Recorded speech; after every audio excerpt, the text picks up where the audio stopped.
Baru kali ini saya membahas yang bukan politik dan agama. Bukan karena saya bosan, tapi saya terenyuh aja mendengar ketika ada orang yang bunuh diri. Buat saya, bunuh diri itu adalah keputusasaan terhadap rahmat Tuhan yang Maha Pengasih dan Maha Penyayang. Dan putus asa terhadap rahmat-Nya adalah dosa besar yang dikabarkan tidak terampuni.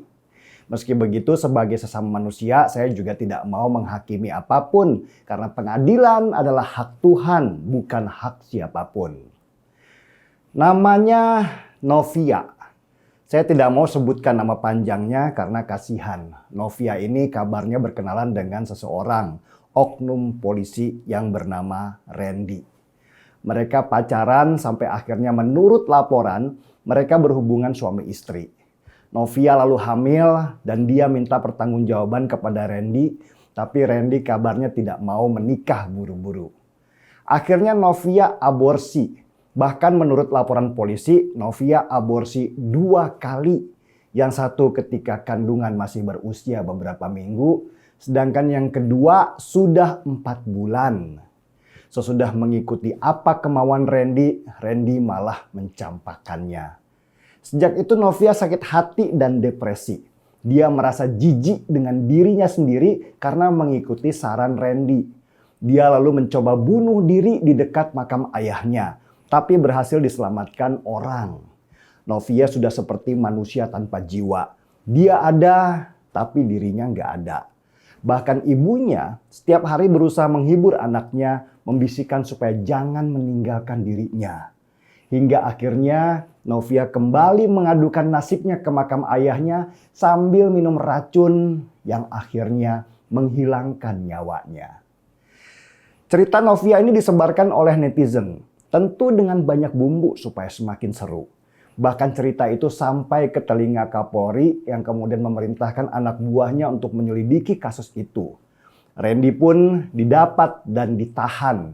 Dia langsung diberhentikan dengan tidak hormat dan akan diseret kasusnya ke ranah pidana. Ancaman hukuman Randy 5 tahun penjara. Dari yang saya baca, depresi itu adalah gangguan kesehatan mental yang ditandai dengan kesedihan yang berlarut. Kualitas hidup turun karena kehilangan minat untuk beraktivitas. Meskipun dia terlihat gembira ketika ada di sebuah kegiatan, tetapi sedih di hatinya tidak bisa hilang.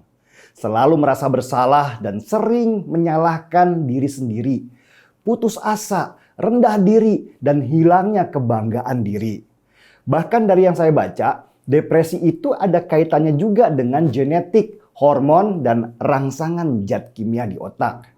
Biasanya depresi dipicu oleh kejadian yang bikin trauma atau traumatis. Saya jadi sering membaca tentang depresi ketika vokalis kesukaan saya, Chester Bennington dari grup musik Linkin Park, bunuh diri. Chester punya segalanya, kaya, terkenal, ganteng, dan terlihat periang. Tapi nggak semua orang tahu kalau dia depresi karena dibully. Sejak usia 7 tahun, dia mengalami kekerasan seksual oleh temannya yang lebih tua. Chester mengaku dipukuli dan melakukan hal-hal yang tidak dia inginkan dan kekerasan seksual itu berlanjut terus sampai dia berumur 13 tahun. Orang tua Chester cerai dan dia tinggal bersama ayahnya yang sibuk. Dia sendirian di rumah, gak ada ibunya, gak ada yang mengajaknya ngobrol ataupun melindunginya. Gak ada yang tahu trauma masa kecil Chester kecuali orang melihatnya bahwa ia terus mabuk dan jadi pengguna obat-obatan. Semakin dia kaya dan terkenal, semakin dia merasa kesepian. Dan pada akhirnya dia menggantung dirinya sendiri karena terinspirasi temannya Chris Cornell, seorang vokalis yang duluan bunuh diri. Bunuh diri adalah cara Chester melepaskan beban di hatinya selama ini dan berharap kehidupan selanjutnya akan lebih indah. Gak ada manusia yang bisa melawan depresi ketika perasaan itu mampir ke dirinya. Apalagi ketika dia punya trauma yang sangat tinggi terhadap sebuah peristiwa yang begitu membekas di dalam hidupnya. Kita nggak bisa menilai seorang Novia, seorang Chester Bennington dengan diri kita sendiri. Karena setiap orang punya peristiwa yang berbeda-beda. Tapi yang saya tahu, kalau kehadiran orang tua punya peran yang sangat penting dalam kehidupan seseorang. Karena anak kecil itu rentan dan dia tidak bisa hidup sendirian tanpa ada orang dewasa yang melindunginya. Ketika seseorang itu sudah berakal dan mulai bisa memilah mana yang salah dan mana yang benar, maka kewarasan berpikir itu sangat diperlukan. Kewarasan berpikir ini tercipta ketika kita menghadirkan nilai-nilai positif di dalam pikiran kita. Kita jangan pernah sedikit pun mengundang pikiran negatif, karena hal yang negatif bisa membunuh diri kita sendiri. Pikiran negatif itu seperti membangun bata demi bata di sekitar kita. Dan tanpa sadar, satu waktu kita terkurung dalam ruangan yang kita bangun sendiri. Terjebak, dan tingkat paling dalam posisi terjebak itu adalah depresi yang punya potensi untuk bunuh diri. Itulah kenapa agama diturunkan. Agama juga adalah salah satu jalan yang diturunkan supaya logika berpikir manusia bisa berjalan dengan benar. Agama itu sejatinya bukan dogma, tetapi petunjuk untuk hidup di dunia.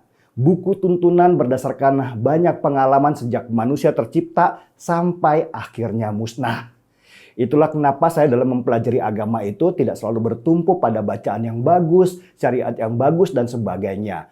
Tapi yang paling penting adalah membuat jiwa kita stabil, tenang, dan bisa menghadapi peristiwa sepahit apapun dengan penuh kematangan. Untuk Novia, saya tidak tahu seberapa perih hatimu sehingga akhirnya harus membunuh dirimu sendiri.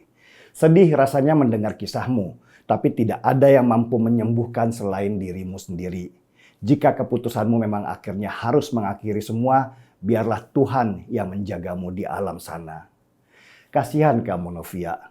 Semoga selamat dalam perjalanan selanjutnya. Dan buat kita yang masih hidup di dunia, semoga mendapat pelajaran dari kisah yang ada. Tidak ada yang bisa kita lakukan. Manusia yang menentukan jalan hidupnya sendiri. Saya pun hanya bisa seruput kopi dengan kopi seruput. Cita rasa original kopi Indonesia. Mari seruput.